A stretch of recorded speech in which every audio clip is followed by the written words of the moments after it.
Hi everyone, welcome back to another video from Gameplay Classic. In this video, I'm going to show you how to play Fishdom with your Google account.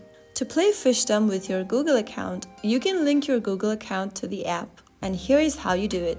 First of all, download and open up Fishdom application on your device. Once you're in the main home page or the game has started, go ahead and tap on the gear button at the top left. Now, click on Save Progress. You will then be taken to this Sign In options. Simply tap on Sign In with Google. Now enter your Google account's credential, that is your email or phone number associated with your Google account. After typing down your email or phone number, click on Next. On the next page, type in your password for your Google account. Or you can also go ahead and log in with your security key or with your mobile device. After entering your password, click on Next, and you will then be able to connect your Google account with Fishdom.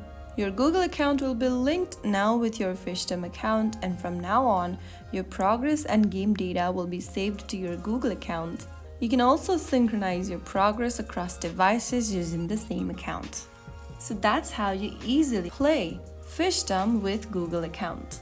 If you found the video helpful, like, share and subscribe for more videos like this. I'll be back again in the next episode. Thank you for watching.